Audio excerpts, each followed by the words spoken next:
ஆனா திருச்சியில விஜய் வந்து இப்போ பரப்புரை தொடங்குறதுக்கு முன்னாடி எம்ஜிஆர் சிலை முன்பிருந்து தான் வணங்கி தொடங்கினார். தொடர்ச்சியா எம்ஜிஆர் முன்மொழிகிறாரு. அதாவது இப்போ புரட்சி தலைவர் எம்ஜிஆர் பேரறிஞர் அண்ணா அவர்கள் தமிழ்நாட்டை பொறுத்த உலகம் முழுவதும் தவிர்க்க முடியாத மாபெரும் சக்திகள்.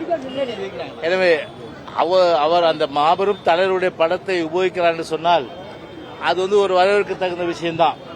ஏன்னா எங்க தலைவர் வந்து இன்னைக்கு வந்து உலகம் முழுவதும் எல்லா தலைவர்களாலும் ஏற்றுக்கொள்ளக்கூடிய ஒரு மாபெரும் தலைவர்களாக இருப்பது எங்களுக்கு மகிழ்ச்சி.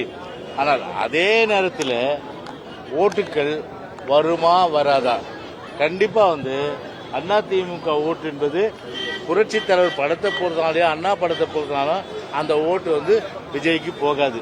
எனவே அது மட்டும் உறுதியா நான் சொல்றேன். எனவே போய் வணங்கட்டும், போற்றட்டும். பேருந்துல வந்து அண்ணாவுடைய அந்த திருவுருவம், புரட்சி திருவுருவம் அதெல்லாம் பதிச்சு போட்டோம். எங்களுக்கு மாறுபட்ட கருத்து இல்லை. ஆனால் அதே நேரத்தில் அது ஓட்டுகளாக கன்வெர்ட் ஆகுமானா அதிமுக ஓட்டு விஜய்க்கு போகணும், ஒரு காலத்தில் போகாது. எனவே அதுல வந்து விஜய்க்கு ஏமாற்றம் தான் மிஞ்சம்.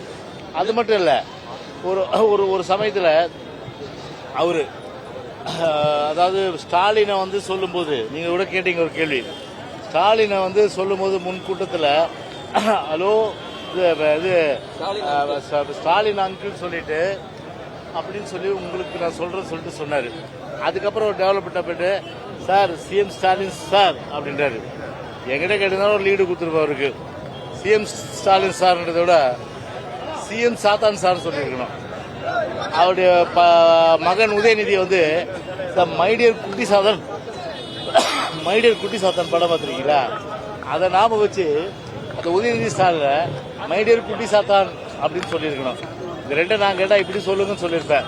அதனால வந்து எது எப்படி சொன்னாலும் சரி, இன்னைக்கு ஆட்சியை பொறுத்தவரை பார்த்தீங்கன்னா இன்னைக்கு வந்து நேரு இன்னைக்கு வந்து 30 விழாவில் தான் கான்சன்ட்ரேட் பண்றாரு.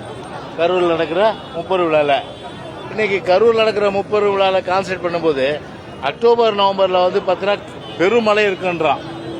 சென்னையை பொறுத்தவரை, தமிழ்நாட்டை பொறுத்தவரை இது ஒரு உள்ளாட்சித்துறை அமைச்சராக இருந்து அது முன்னேற்பாடு நடவடிக்கைகளை வந்து அதுல கவனம் செலுத்தாம இன்னைக்கு வந்து அந்த 30 விழாவில் மட்டுமே வந்து கவனம் செலுத்துகிற ஒரு வகையில இன்னைக்கு பார்த்தா இன்னைக்கு அரசுடைய அடிப்படை கட்டமைப்பு வசதிகள்ல இந்த அரசு முழுமையா வந்து தோல்வி தழுவிருக்கு.